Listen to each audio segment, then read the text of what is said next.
crisis work. And what I mean by long-term care crisis work is if someone ends up in a nursing home and needs care, and it looks like they're going to need the care for a while, and I'm not talking about short-term rehab. That care is awful expensive. In Pennsylvania, it's a little bit over $11,000 a month to have nursing home level care, and almost all of that is private pay. Most people don't realize that. The AARP recently put out a study that said that what was it? I've got it right here. 70% of adults think that Medicare pays for long-term care. Medicare doesn't pay for long-term care, right? We all pay into this system, right, under the promise that when we get sick later in life, we're going to have health insurance, we're going to have health care coverage when we're retired, except for the fact that Medicare doesn't pay for the single biggest health care expense that seniors face, and that's the care associated with long-term care needs, like Parkinson's care or dementia care or stroke patient care that may end up in some sort of custodial long-term care. If you end up in those facilities, Medicare is not paying the bill. Medicare will pay for a short-term rehab stay in a nursing home.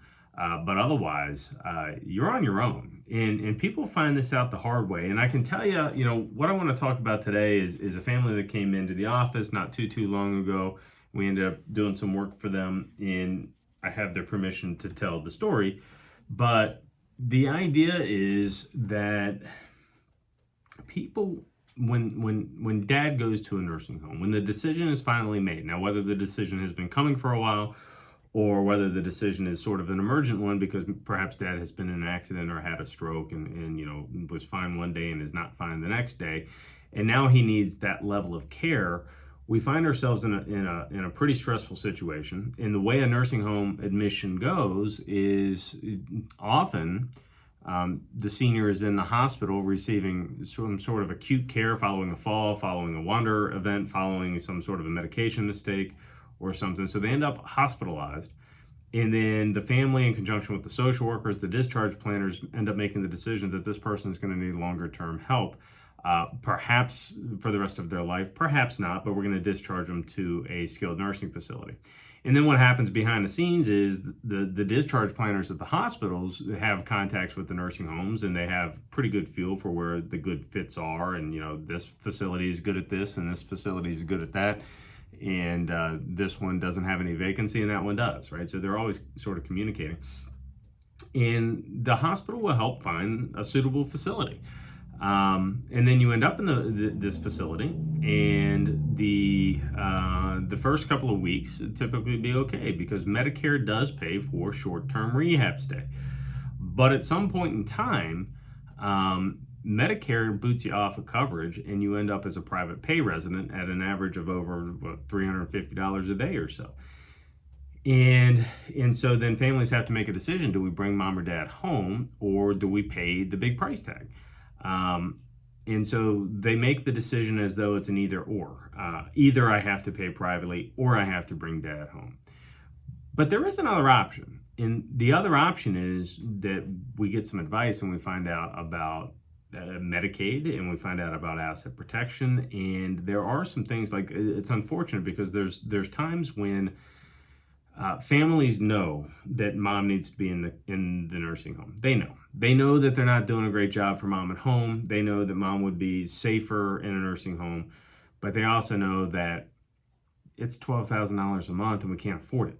Right. And if she goes, she's going to lose it all, and she's going to lose her house, and mom doesn't want to lose her house, and maybe dad's living in the house. And so the long-term care health system for seniors in this country, it puts families in a really, really difficult position where we have to decide between care and finances, where we have to decide between keeping the home that we raised the kids in and would like to give to them someday, or having to sell it to pay for the nursing home. And, when I talk about this stuff, it's not the nursing home's fault. The nursing home, look, they provide service. I've got great relationships with a lot of nursing homes and a lot of the people in the nursing homes, and they are doing a wonderful job most of the time for most of their people. They're at least trying, all right?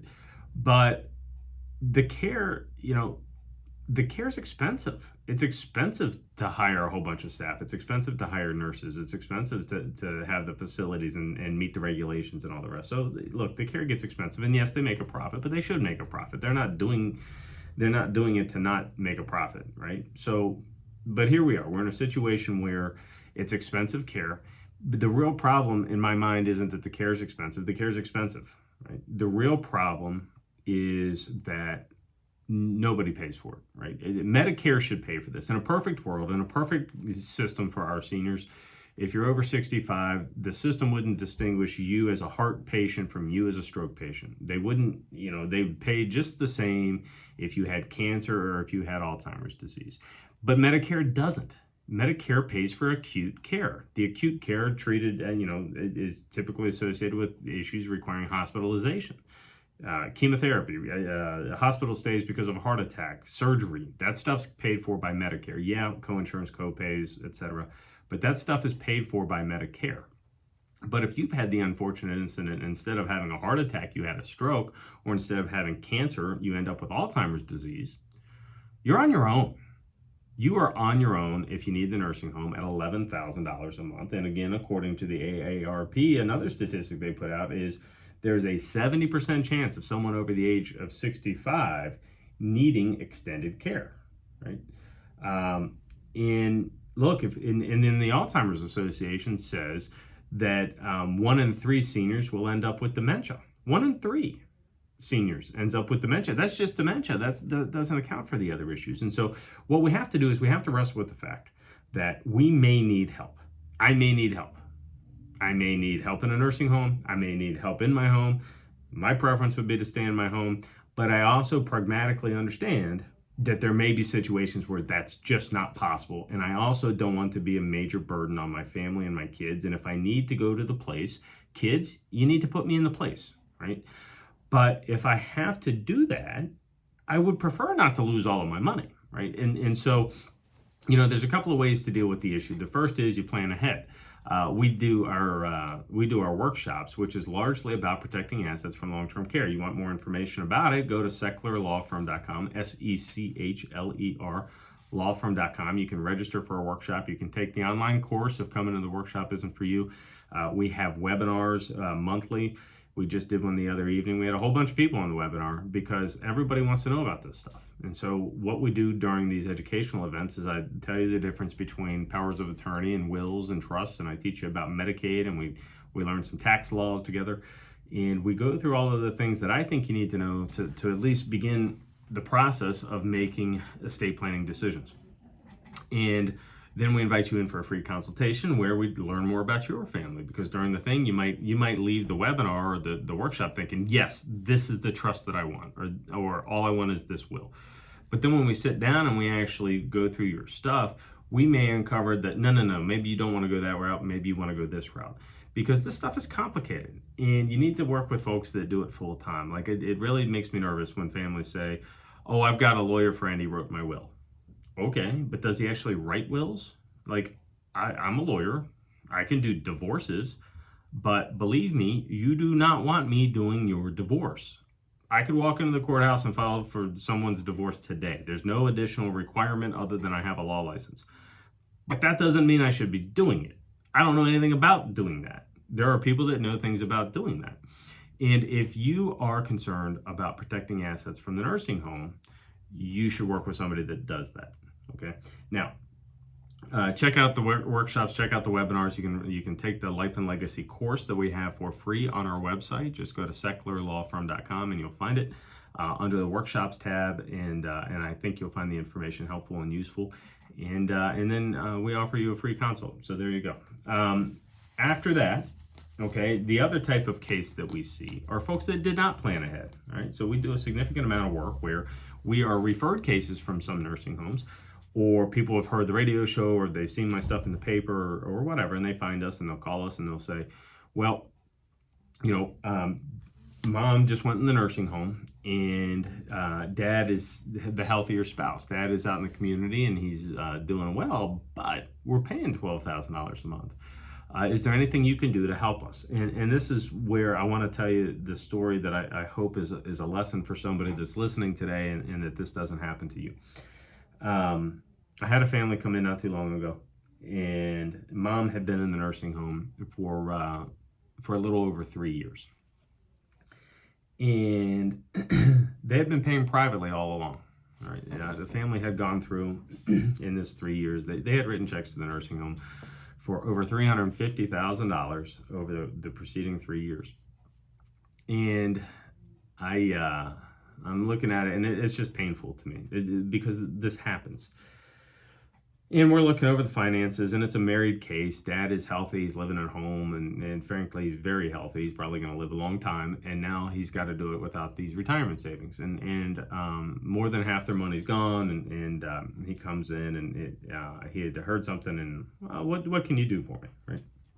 Well, we analyzed the situation, and this isn't the same for everybody, but we took a look at the situation. We said, sir, we can protect the rest of your money. We can have your wife eligible for Medicaid real soon, maybe next month. And he just kind of sat there and he looked at me. He goes, you mean the bill goes away? The 11th, well, the bill doesn't completely go away. Her Social Security check, her income may still have to go to the nursing home, but yeah, the bulk of the bill goes away. And he's sitting there thinking, and he goes, could you have done that for me 3 years ago? And we said, yeah. I wish we would have met you 3 years ago, because the result would have been the same. We could have done the same thing. The technique is the same. And we probably could have protected a whole bunch of money from your wife's battle with dementia had you reached out 3 years ago. And as it kind of set in on him that had he picked up the phone a couple of years prior, he wouldn't have lost over $350,000. And he looks at me and he goes, why didn't anyone tell me? And I tried to lighten the mood, and I joked a little bit, and I said, well, I've been trying to tell you on the radio and and all my advertising, and there's others trying to tell you too. But the real answer is this: people, when you go through this process of going into a nursing home, you deal with folks at the nursing home. Now, the folks at the nursing home, by and large, most nursing homes, most folks that work in the nursing home, get into that business because they want to take care of you. They get in the business because they want to do what's in your best interest. And so they'll talk to you, and they'll ask you about your finances, and then they'll say something like, well, you don't currently qualify for Medicaid, you've got too much money, so you can become a private pay resident, okay? Now, if you've got lower money and they look at it and they think that you are qualified for Medicaid, they'll tell you that too. And then they'll tell you, well, you may want to do some things, and they may tell you want to go speak to a lawyer.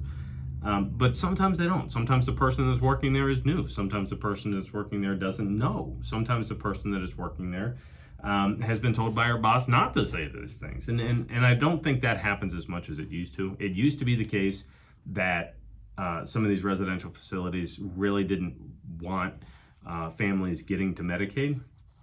And I guess there's probably still some of them out there.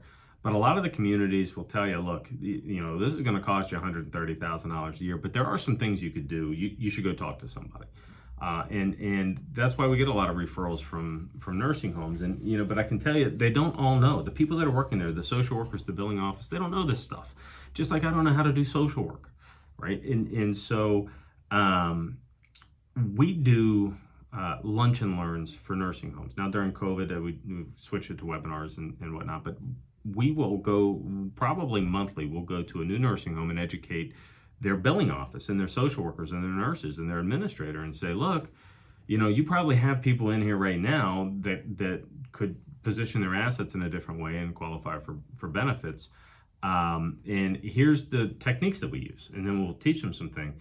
And oftentimes, not the ones we've been working with for a while, and a lot of the nursing homes have seen what we do elsewhere, with other families. But sometimes you get these looks on your face like, oh my goodness, I didn't know you could do that.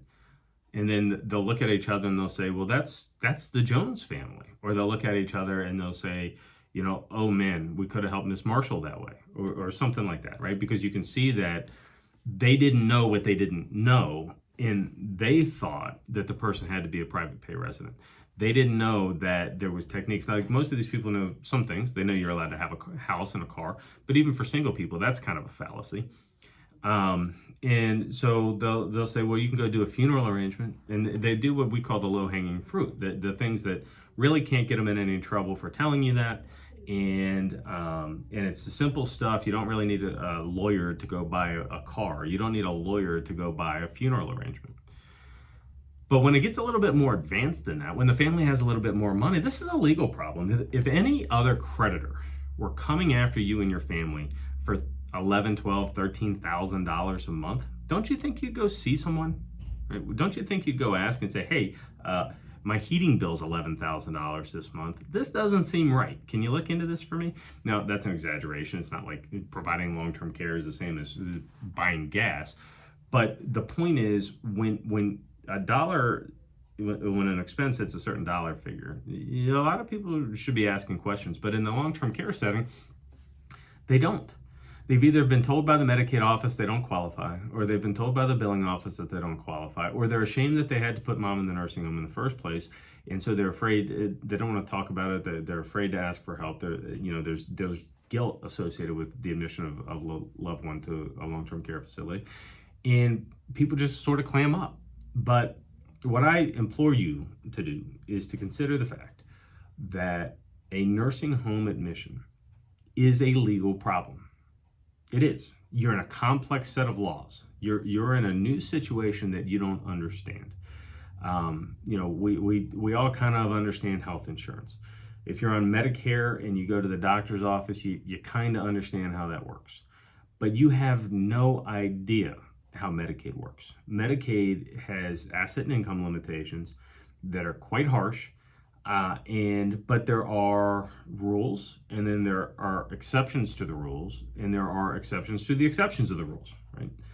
A few years ago, there was a federal judge out of Philadelphia who was asked to interpret a provision of the Medicaid Act, right? So somebody had applied for benefits, had been denied, they appeal it, they get in the court system, they get in front of this federal judge out of Philadelphia. And the guy called the Medicaid Act, he said a couple of things about it, but the one that I found most humorous is that he called it an aggravated assault on the English language, right? That's Medicaid. And what this judge is saying is he's saying, look, I'm a federal judge. I'm supposed to be a pretty smart person. I don't know if this person is eligible for Medicaid. How's a 90-year-old with dementia supposed to understand these rules? In that comment, I think what he's saying, and judges don't outwardly say this, but people must be getting hosed here a little bit. This shouldn't be the way that this system works. And my entire law firm began based on the idea that this shouldn't be the way it is. We shouldn't be treating seniors this way. We shouldn't have these harsh rules that makes a wife go broke and lose her money and lose her home because her husband has Alzheimer's disease. It's entirely out of his control. Listen, 3 of my 4 grandparents had dementia. If I'm on the dementia train, I can't get off. There hasn't really been new meaningful treatment, as I understand it, in like 17 years to treat this stuff. Now, there's new stuff and there's new research and there's a lot of smart people working on this issue. But as far as I can tell, if I'm destined for dementia, there's not a ton I can do about it. Yes, I can exercise. Yes, I can eat right. Yes, those things help. But I'm not sure that there's anything that you can do that says, well, if I just eat clean, I'm not going to get dementia, right? But what I can do is I can understand the financial impacts of having dementia. I can make it clear what my care desires are. I want to stay home, but if it becomes a burden on my wife, I get it. I might have to leave.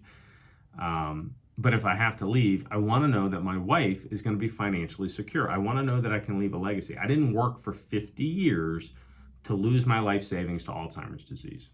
I didn't build this. I didn't keep this house. I didn't make the mortgage payments. I didn't do all of this just to lose it all when I pass away. I either want to enjoy my retirement dollars, or if I can't enjoy my retirement dollars, or if I have a few extra retirement dollars, I want those to get to my kids. I don't want them to go to this government system that makes me go broke. Okay, so what can you do about it? Well, look, at the Secular Law Firm, we are what I consider to be an education-first law firm. We educate you for free. That's what this radio show is all about, is just letting you know there's some things you don't know about, and maybe you should. Okay, if you want to know more information about planning ahead for long-term care, you should come to one of our live workshops, which we're doing again. We have them in Mars, just off the Cranberry exit of 79. Really easy to get to. Nice big room. Will separate you well from the other people in there, and we can have a good event. And you can come and ask all the questions you want, or you can attend one of our live webinars, which we have monthly, and you can find that information at sechlerlawfirm.com, SECHLER lawfirm.com, or you can give us a ring. The phone number is 724-841-1393, and we'll get you set up. So on our workshops tab, in fact, you're going to find some pre-recorded stuff. You can find the Life and Legacy course, which is designed to help you stay at home and work through some of these issues, get the education. And while you work through the course, you'll have the opportunity to answer some questions, name your power of attorney and work through the stuff, so that by the time we sit down and have a conversation about your estate plan, you've already made sort of the 30,000 foot decisions, right? And then what we need to do is we need to boil that down and say, okay, I get what we're doing here, but maybe you should consider this, or maybe you should consider that, and we can make some recommendations. Okay, so take the Life and Legacy course if you want to plan ahead for this stuff. If you have a loved one in a nursing home, and the story that I was telling you registers with you about wanting or needing to protect money, or if you're concerned that maybe there's somebody listening to this right now who is contemplating mom needs to go into the nursing home, but we don't understand what we're getting ourselves into here. I don't know the rules. I know it's expensive. Medicare, Medicaid, like there's people searching for this stuff on the internet right now. If you want some information about how this stuff works, go to my website. There's a whole bunch of blog articles. I like to write articles, and there's a lot of them on there. The second thing is you can check out the Medicaid workshop on the workshops tab of the lawsuit. There's a couple of things that you can click on and watch pre-recorded information.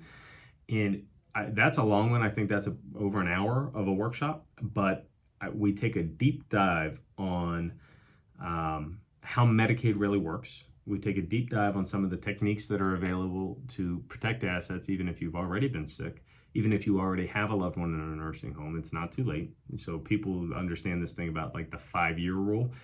If you want to do stuff, you got to do it 5 years ahead of time. Well, that's a rule. But remember, rules have exceptions, and there might be some other things that we could do to protect the money even within the 5 years. So go to sechlerlawfirm.com. And check it out and register for whichever education event works for you. I'd like to see you in person if you want to plan ahead. But if planning ahead you think that's too late, maybe check out the Medicaid workshop, or just give us a call. If you've got a loved one in a nursing home, we do free consultations and try to figure out, one, is this a family that we can help, and two, is it a right fit? We don't work with every single family that reaches out to us, because sometimes it's just not a right fit for one reason or another. So give us a call. We'd like to meet you. We'd like to see if we can help. Before I sign off here this weekend, I would love to give my wife a compliment. Okay, now Robin has been on the show before. If you listen, she has a book, and it's a book about it's called How to Change the Light Bulbs When I'm Gone. It's a book about after, and it's a fascinating way to leave your family instructions on the things that that they don't. For example, how to winterize the home, where the accounts are, what's the accountant's phone number, what's the plumber's phone number, and all of those things that that your family members don't. And she created this book because her father, when he passed away, left one for his wife, and it was an extremely meaningful thing to have done. So you can find this book on Amazon.com right now. It's called How to Change the Light Bulbs When I'm Gone by Robin Sechler. It is currently on Prime, so free shipping for you. So check that out. And listen, I thank you for listening this week. Have a great week. We'll talk to you next time.